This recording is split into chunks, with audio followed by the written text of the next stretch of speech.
POCSO case അതിജീവിതയെയും കുഞ്ഞിനെയും കോഴിക്കോട് കാണാതായി. വെള്ളിമാടുകുന്ന് സഖി കേന്ദ്രത്തിൽ നിന്നാണ് ഇരുവരെയും കാണാതായത്. സംഭവത്തിൽ കോഴിക്കോട് ടൗൺ പോലീസ് അന്വേഷണം ആരംഭിച്ചിട്ടുണ്ട്. കൂടുതൽ വിവരങ്ങളുമായി കോഴിക്കോട് നിന്നും രമ്യ ദാസാണ് ചേരുന്നത്. രമ്യ, വലിയ തരത്തിൽ ഗൗരവകരമായിട്ടുള്ളൊരു വിഷയമാണ്. അതീവ സംരക്ഷണയിൽ കഴിയുന്ന ആളുകളെയാണ് ഇപ്പോൾ കാണാതായിരിക്കുന്നത്. അമ്മയെയും കുഞ്ഞിനെയും പോക്സോ കേസ് അതിജീവിതയെ ഇവർക്ക് വേണ്ടിയിട്ടുള്ള അന്വേഷണം ഏത് രീതിയിലാണ് ആരംഭിച്ചിരിക്കുന്നത്?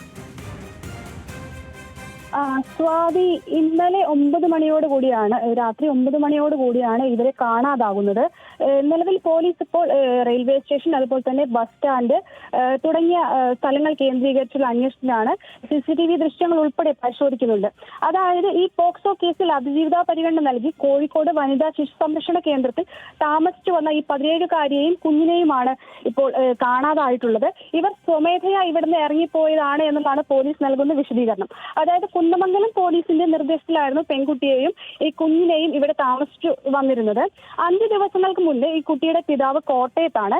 അപ്പോൾ ഈ ചികിത്സയിലാണ് കഴിയുന്നത്. അപ്പോൾ ഇതുമായി ബന്ധപ്പെട്ട് ഇവരെ കോട്ടയത്തേക്ക് മാറ്റിയിരുന്നു. അതിനുശേഷം ഈ 5 ദിവസത്തിന് ശേഷം ഇന്നലെ രാവിലെയാണ് ഇവരെ ഇവിടെ കോഴിക്കോട് എത്തിക്കുന്നത്. തുടർന്ന് ഈ വെള്ളിമാട് കുന്ന് സഖി കേന്ദ്രത്തിലെത്തിയ അമ്മയും കുഞ്ഞിനെയും ഈ ചൈൽഡ് വെൽഫെയർ കമ്മിറ്റിയുടെ ചെയർമാന്റെ നിർദ്ദേശത്തിൽ തുടർന്ന് 6 മണിയോട് കൂടി തന്നെ ഇവരെ ഈ സഖി കേന്ദ്രത്തിലേക്ക് മാറ്റിയിരുന്നു. ഈ തുടർന്ന് ഈ രാത്രി 9:30യോടെയാണ് ഇവരെ ഇവിടെ നിന്ന് കാണാതാകുന്നത്. നിലവിൽ ഇപ്പോൾ ഇവരുമായി ബന്ധപ്പെട്ടുള്ള അന്വേഷണങ്ങൾ, ഇവരെ കണ്ടെത്താനുള്ള അന്വേഷണങ്ങൾ പോലീസ് പുരോഗമിച്ചുകൊണ്ടിരിക്കുകയാണ്. സ്വാതി.